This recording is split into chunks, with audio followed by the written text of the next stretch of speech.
2 లక్షలు మాయపడినారు కదా, మరి అన్నప్పుడు మాట అంటున్నప్పుడే ఉండాలి అని చేయలేదు. చేయకపోతే ఈ జనం పట్టుకోలేక పడలేక అని ఉంది. చేస్తేనేమో చెయ్యి 2, లేకపోతే నువ్వు 2 అన్నావు, 2 చెయ్యి. 2 2.5 3 చెయ్యకు, 5 చెయ్యకు.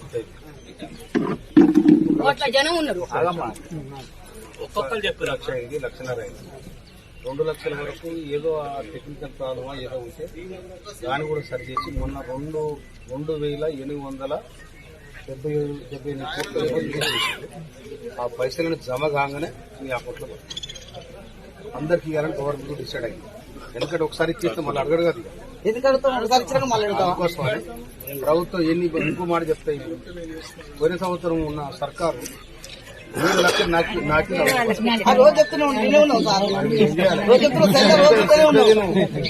అమ్మా. ఇప్పుడు ఆయన తెచ్చిన అప్పుకు వచ్చే ఆమ్దానికి మొత్తం 6,000 చిల్లర 6,000 కోట్ల రూపాయలు చిల్లర అక్కడ కట్టాలి, ఈ రుణమాఫీ చేయాలి. అందుకోసం చిన్న చిన్న ఇప్పుడే సంసారం చక్కబడుతుంది. 1 ఏడాది అయింది, జర మీరు కూడా ఓపిక పట్టుకోవాలి. కావాలని మేము ఓపిక పడుతున్నాం, ఇంకేం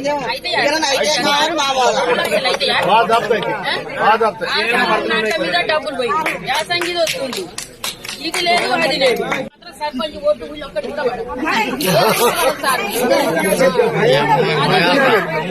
అంట మీద ఉన్నాం మేము.